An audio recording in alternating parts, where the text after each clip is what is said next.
Hey everybody.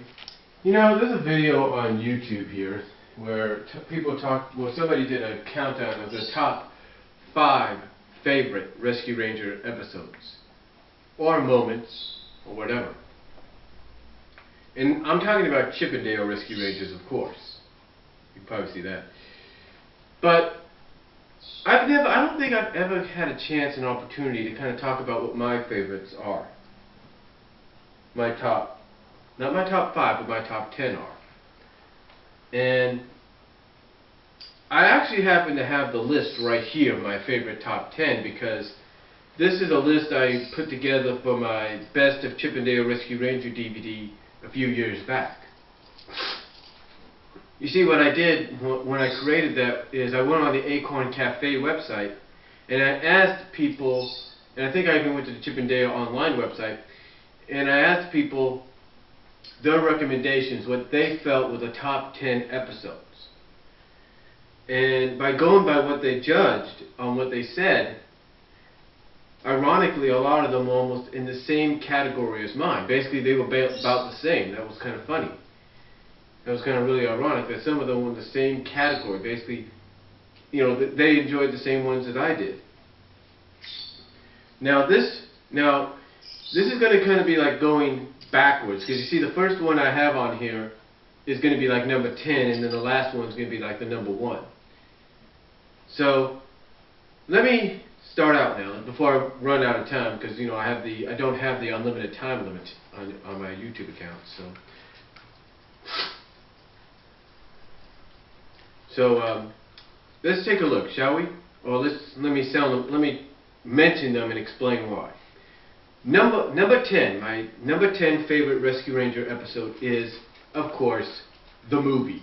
Basically, the To the Rescue pilot. And the reason it's my number 10 favorite is because it's an introduction into an origin and introduction story as how the Rescue Rangers came about.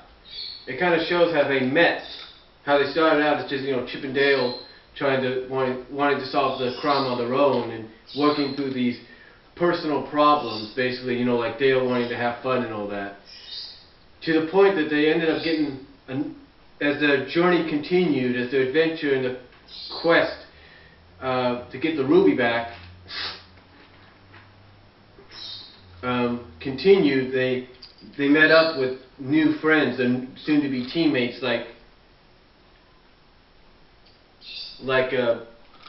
Monterey and Zipper and Gadget, and how they all helped when they met them along the way to solve the crimes and get the Ruby back. I mean, they gave, for example, you know, and what I liked about it as well is they gave both of them a reason to want to join alongside Chip and Dale. For example, Monterey wanted, of course, join alongside them to pay back Fat Cat for sinking his house. Gadget, I guess, wanted more to do with her life, basically wanted to have more meaning, and I guess basically do what her father felt she should do. Overall, Rescue Rangers To the Rescue, or To the Rescue, at number 10 is definitely one of the best 5-part or multi-part miniseries, pilots, or movies that you're going to see for a show. So, number 10, Rescue Rangers To the Rescue. Number 2, Calories. Number 2, or should I say number 9, actually. Number 9, it's number 2 on this list, but number 9 is Calories Not Included. Calories Not Included, which is kind of a title pun, on Batteries Not Included. Basically, essentially, is the very first episode anybody saw. It's kind of how we got introduced to the team right off the bat. It gave us an idea of what to expect, like, you know, the whole rivalry with Chip and Dale, you know, for Gadget's affections, and how Gadget does kind of have an attraction to both of them when she gets in that flirtatious mood. It's really a really good way to, I guess, as some people would say, a jumping on point, if you will. Because even though you may not know how they met at first, it's kind of a jumping on point so that when you finally do see the pilot, which is number 10 on the list, you'll at least know who they are and what they're capable of.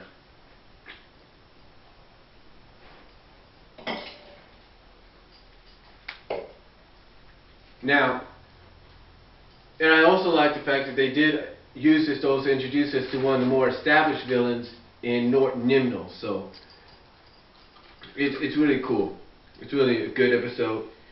And like I said, great introduction. If you haven't seen the pilot, I bet it's just as good, if not a little better introduction to the team as a whole on one of the very first cases, as far as I know. Number 8 on the countdown is Adventures in Squirrel City. Adventures in Squirrel City, which basically established the norm, or established the fact that Rescue Rangers was going to introduce you to new characters. Not just the team itself, but to new characters that potentially could be future teammates. And Tammy here is one of them.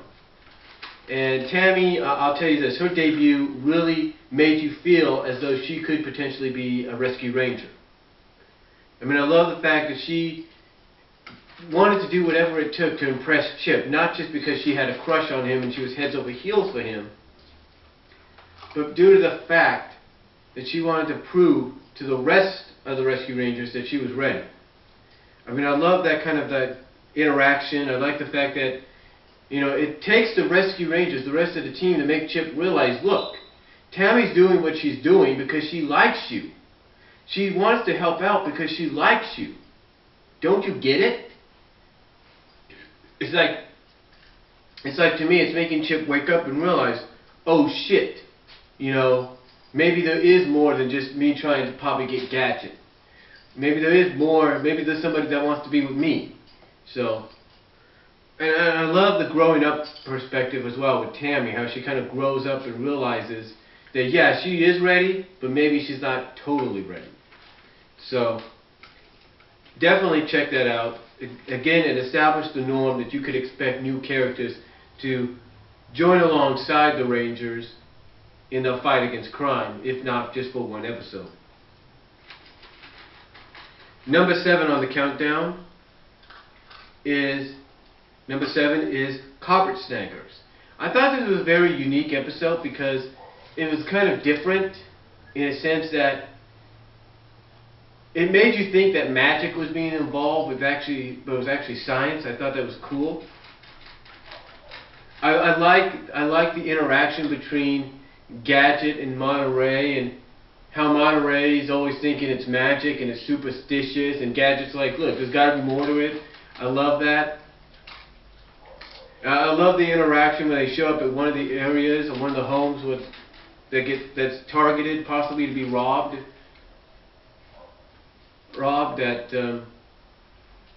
How Monterey's taking all this magic stuff out of the Ranger plane, and one of them's a magnet, and Gadget's like, she points it out to him, and he says, yeah, and carpets don't fly. And I love how she sticks her tongue out at him. That's kind of cool. I love the interaction. I definitely like the fact that when that very house is getting robbed, that when the carpets are taken off and everything, I love the fact that the team, how they get split up, is unlike Adventures in Squirrel, unlike Cattery's Not Included. When they get split up here, it's Dale and Gadget that get caught in the carpet. I mean, his Gadget, here she is so intrigued as to see, she's seeing all the circuitry suddenly light up in the carpet, right? And Dale, he's running, and he's seeing her stop, and he has to go back and say, we gotta go! And I love that. And I love what it leads to as well. Because at first Dale thinks it's magic and everything, and he falls off one carpet onto another, and Gadget, she's trying to climb down this pearl necklace, and the wind blowing, and Dale's trying to say, hey, be careful. And the next thing you know, as soon as he says that, she slips and falls right in his arms. And I love that scene right there, because whether you want to admit it or not, that's kind of what people call a pro D&G moment. And when I look at it, it always kind of made me think perhaps that's what Disney was hinting at with Dale and Gadget. Maybe they were hinting at the fact that Dale would be the one that ends up with Gadget. Let me check my time here. I may have to split this in two parts.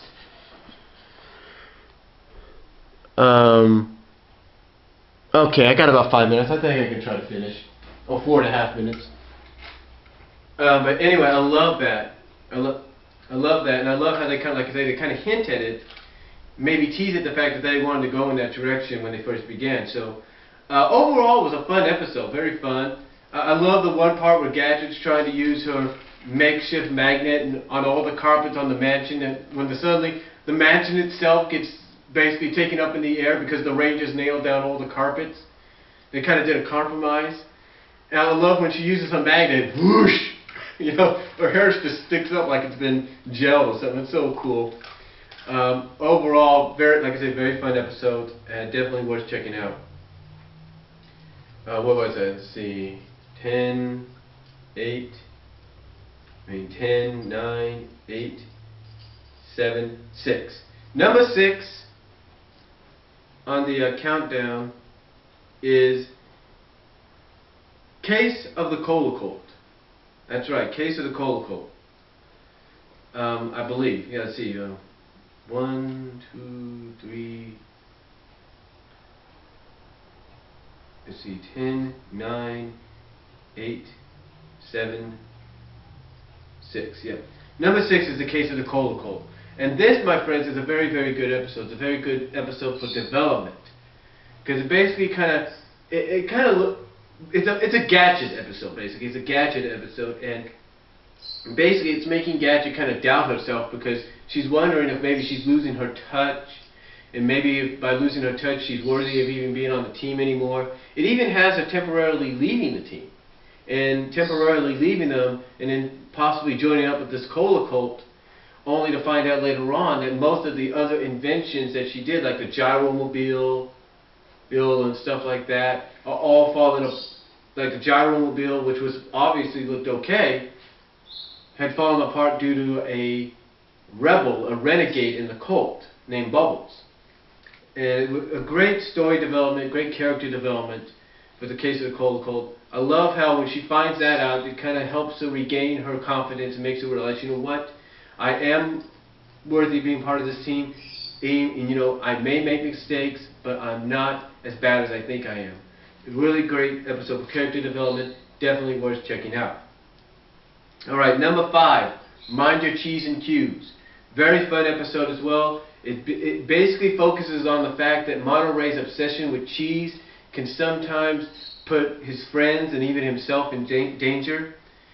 I love the fact that the interaction, if you will, with the villain of the episode, which is Rat Capone. And hold on, let me check my time here. Yeah, but I got a minute and a half. But I love the interaction there. I also love the fact that this is the second time we see the Rescue Rangers, if not just for the later part of the episode, have to go in disguise. They have to disguise themselves so nobody recognizes them. And I thought that was, really, really cool. Just a fun episode. I love how Monterey does at the end control his cravings for cheese and basically helps his friends in the end.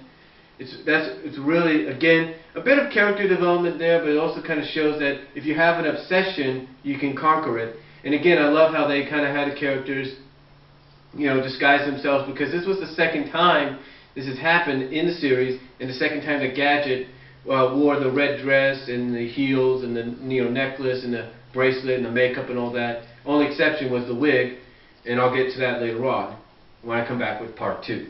But number 5, Mind Your Cheese and Q's.